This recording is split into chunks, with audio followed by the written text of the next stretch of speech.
Well, computers. Nowadays, we see it all around us, whether it's in a calculator, a phone, or even just a computer. Everything mentioned above has a great computing capacity. By computing capacity, I mean they can perform multiple calculations in very restricted amount of time. We use computers in many areas to get the work done very quickly and to avoid human errors. One of such areas where computers are very critical is space exploration and rocket science.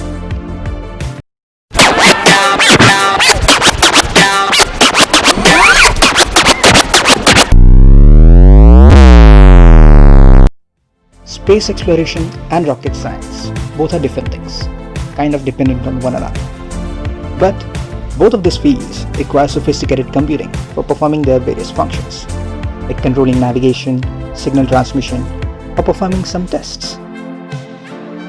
This space exploration was started in late 60s by Soviet Russians and Americans. And to carry Americans on moon, they were using Saturn V rockets with a computer called as Launch Vehicle Digital Computer, or LVDC, for autopilot. This computer was capable of executing 12,190 instructions per second. As compared to today's computers, with 3 GHz chip can execute 12 billion instructions per second, which is over a million times as that of instructions performed by a rocket, which helped man walk on the moon. This is a clear evidence that computers have evolved a lot today, and it also suggests that without powerful computers, we have achieved so much in past. In early days, computers were used to perform only few functions, only those which humans can't really do by themselves. Just to give you an example, these computers were used to update navigation codes which was sent from Earth, and for gathering data and sending it backwards. Other things like state separation, pressure control were fixed and were controlled from Earth. But as modern missions started becoming more complex, the requirement of computing also increased, which caused huge research and development in computer science, especially in Appollo era. And with the use of integrated circuits, size of computer also got reduced, which made it possible to install a powerful computer on a weight-sensitive rocket. Now imagine if you are traveling to a completely unfamiliar territory, where you have no idea how its environment will be like, and what elements will be there on its surface. And with such conditions, we have to land a rover on it.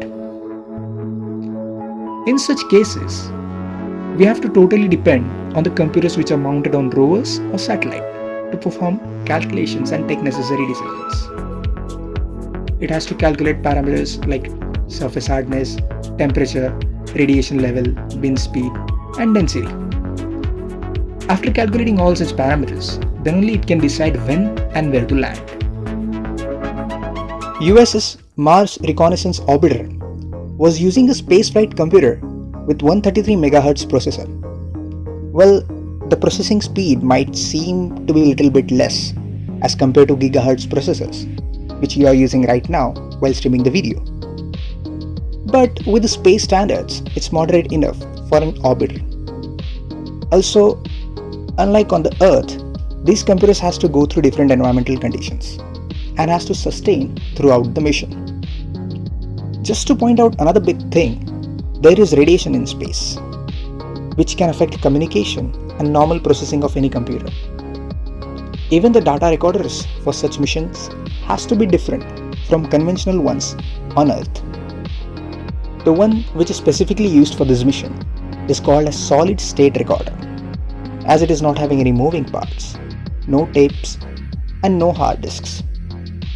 This device uses an array of more than 700 memory chips, each with the capacity of 256 megabytes to store the data.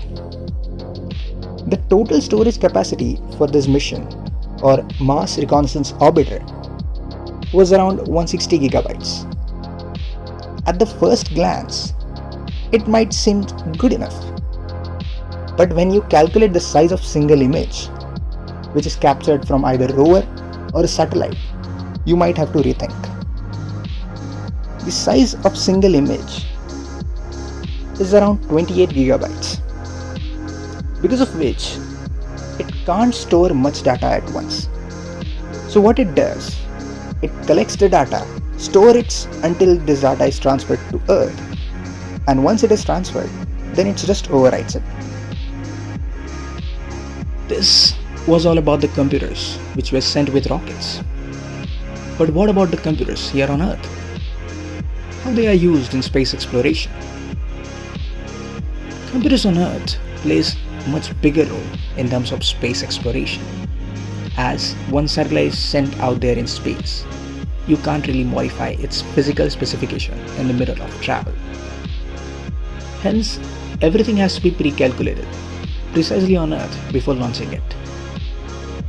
When NASA was launching its Hubble telescope, it was launched with a minuscule error on its lens. There was something wrong with the polishing of it, due to which images captured from Hubble were getting blurry. NASA invested billions of dollars for launching it into space, but for correcting that minuscule error, NASA had to invest even more. This was the perfect example of how computer simulations can save us the money in space travel. Many tests were performed on actual physical model of Hubble by considering all parameters, which costs more money. But still, Hubble was sent with an issue in space. When this is compared with India's Mars Orbiter Mission or MOM, ISRO sent Mangalyaan into Mars' orbit in their first try, with a fraction of cost compared with NASA's similar Maven mission.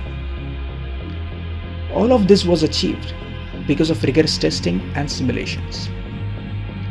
When NASA and European Space Agency were using 3 prototype models before launching one into space, Indian Space Research Organization or ISRO was using only one.